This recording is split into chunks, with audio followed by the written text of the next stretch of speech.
C'est un véritable coup de tonnerre qui a frappé la France hier soir suite aux annonces d'Olivier Véran, le ministre de la Santé. Même si on sait que depuis quelques jours, la situation sanitaire se dégrade en France, peu étaient ceux qui imaginaient que le ministre annoncerait des mesures aussi strictes. Il s'agit tout d'abord de la fermeture totale des bars et des restaurants.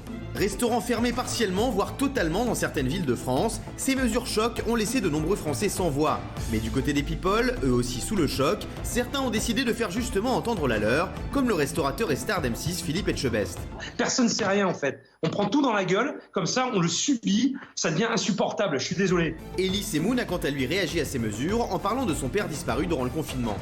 Le confinement a tué mon père, c'est quasi criminel d'empêcher nos anciens d'être entourés de l'amour de leurs proches.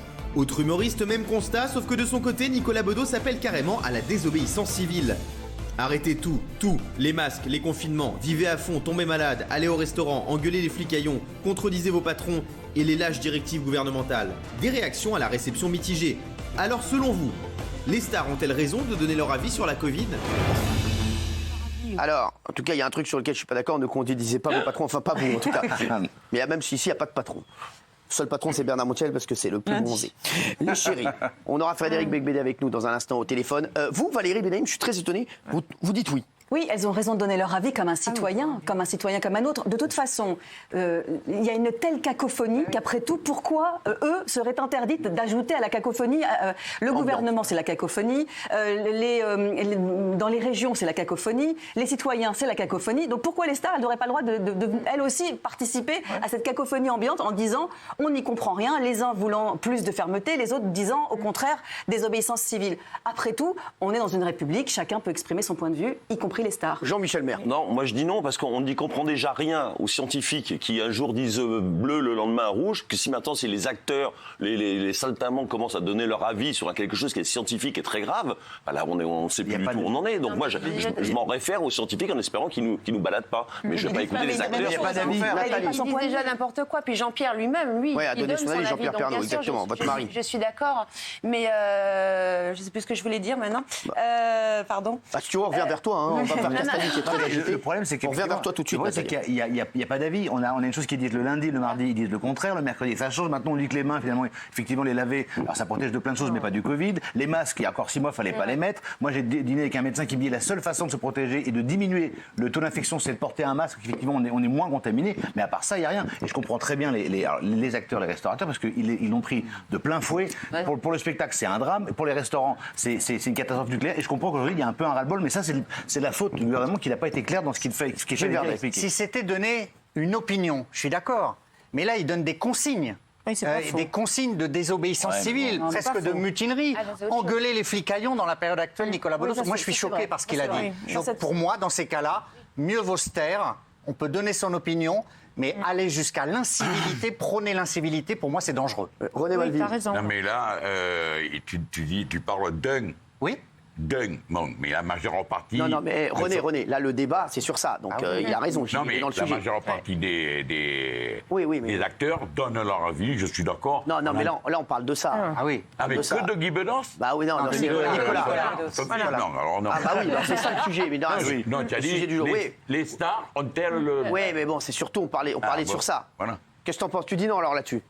Non, là, c'est trop violent, la désobéissance civile, il y en a tellement en ce moment qui font des conneries comme ça, et avec ces réseaux sociaux, ça devient complètement fou. Si lui, il cautionne ça, moi, je ne suis pas d'accord. Voilà. Bernard, mais tant que les stars donnent leur avis, moi, je suis d'accord. Il y a quand même des mots très mal choisis et un peu de mépris. Dire les flicaillons, c'est pas bien.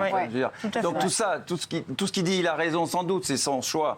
Mais bon, on n'insulte personne, il a insulté quand même les flics. Les flics, ils sont pour rien là-dedans. Quant aux mesures gouvernementales, ils vont tous à l'aveugle, comme tout le monde dans le monde entier. Chaque étape, ils découvrent des choses nouvelles et ils doivent à chaque fois se réactualiser et réajuster les mesures sanitaires. C'est compliqué. Oui. Géraldine, toi, t'es d'accord ? Moi, je me réveille et je like l'Insta-story de Nicolas Bedos. Et puis 10 minutes après, je vois le tweet d'un urgentiste en réa qui dit vous avez qu'à poser votre livre et venez avec moi en réa et vous allez voir ce que vous allez voir. Et puis tout de suite après, je lis le tweet de Elie Semoun que je retweet parce que je suis émue et je suis bouleversée. Je trouve qu'il a raison.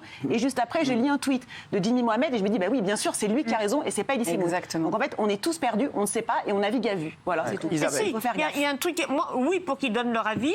On est d'accord avec Nicolas Bedos, d'autant qu'il parle sous le coup de la douleur, parce qu'effectivement, son père a le sentiment d'être abandonné par ses enfants parce qu'il ne pouvait pas le voir. Ah oui. Donc ça, oui. Oui, quand il dit qu'il faut ne pas isoler les personnes âgées des EHPAD, parce qu'il vaut mieux mourir du virus que de mourir de chagrin. Et qui se sentent eux aussi abandonnés. Et en revanche, non, pas à l'appel à lutter, à balancer des trucs contre les flics, et pas l'appel à ne pas porter le masque, parce que c'est encore le moindre mal. Absolument. Nathalie, tu voulais revenir Non, mais parce que moi, je trouve ça aussi aberrant qu'on ferme les restaurants. Je parlais pour les restaurants, là, parce que franchement, ma fille qui est en fac, ils sont à 100 dans leur classe et ils ne ferment pas. Pourquoi ils ferment les restaurants? On ne sait plus où on va. Ils disent n'importe quoi là-dessus, je trouve. Parce qu'ils ferment les restaurants à 22h, alors pourquoi c'est vrai qu'il y a plein de voix qui s'élèvent. On aura des restaurateurs dans BTP dans un instant qui sont au bout du rouleau, des restaurateurs de Marseille notamment. Il y a Frédéric Becbédé, écrivain. Frédéric, qui est un pote de longue date aussi, qu'on apprécie beaucoup. Après, comme tout le monde, nous on apprécie, on est pour le débat. Après, moi, il y a des trucs sur lesquels je ne suis pas d'accord avec Frédéric, il y a des trucs sur lesquels il n'est pas d'accord avec moi, mais ça reste quand même quelqu'un que j'apprécie. Et Frédéric, vous avez décidé de quitter Paris. C'est pour ça que nous sommes avec vous au téléphone d'ailleurs, tout comme Nicolas Bedos. Vous en avez ras-le-bol, c'est ça? Oui, non, mais je veux dire, d'abord, je soutiens à 1000% Nicolas. Je suis très, heureux qu'ils prennent le relais, puisque moi, j'ai dit ça en mai dernier, et vous m'êtes tous tombés dessus à l'époque. Oui. Donc, je suis content, maintenant, ça va être son tour. Mais il n'est pas le premier. Vous savez, le premier à avoir dit ça, c'est Molière. Donc, faisons un débat pour ou contre Molière, peut-être. Mais il a dit dans Le Malade imaginaire, presque tous les hommes meurent de leur remède et non de leur maladie. Ouais.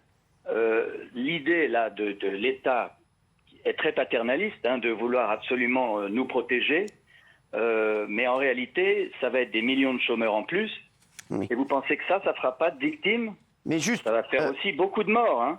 Juste, Frédéric, sur le fond, il y en a beaucoup qui sont d'accord avec Nicolas. C'est surtout sur la forme, quand il parle de flicaillon, de rébellion. C'est ça qui est reproché plus à Nicolas que le fait qu'ils disent aux gens c'est vrai qu'on est dans des difficultés économiques incroyables. Voilà, ça, on est tous d'accord avec lui. Et sur les mesures qui ont été prises, voilà, tout le monde se dit on ne sait pas trop si c'est bien ou si c'est pas bien. Mais c'est surtout la forme. Nicolas, oui, je comprends. Mais Nicolas Bedos, il a écrit un texte pamphlétaire. Ouais. Donc c'est normal, c'est un style qu'il a, qui est excessif, mais on est dans une situation où il faut un peu s'énerver parce qu'il n'y a pas grand monde dans le camp de la liberté.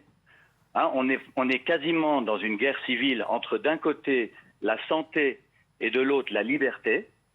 Et il y a peu de voix qui s'élèvent dans le camp de la liberté. Tout le monde a l'air d'accord pour dire qu'il faut absolument tout interdire pour sauver des vies. Alors d'accord, mais pensons aussi à tout ce qu'on est en train de détruire. La culture, le spectacle vivant, les discothèques. Oui, bien sûr, fête, on y pense, oui. Le plaisir de se retrouver, le plaisir d'être un être humain social. C'est tout ça qu'on est en train de détruire.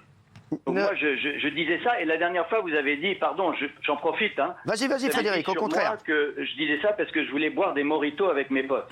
Alors, c'est faux, je bois des caipirinhas. Merci, Frédéric. Mais Frédéric, tu sais, il y a plein de trucs sur lesquels on peut ne pas être d'accord. Je sais que tu n'as pas été d'accord avec moi sur plein de trucs aussi, mais ça ne m'empêche pas, tu sais, t'apprécier énormément. Et au contraire, je suis vraiment pour qu'on discute ensemble et que, tu vois, là, quand tu m'exposes. C'est important qu'on puisse parler. Quand tu m'exposes, sur ce que tu as dit, il y a plein de choses sur lesquelles je suis d'accord avec toi. Je te dis franchement, si tu as un message à envoyer peut-être au gouvernement, tu leur dirais quoi?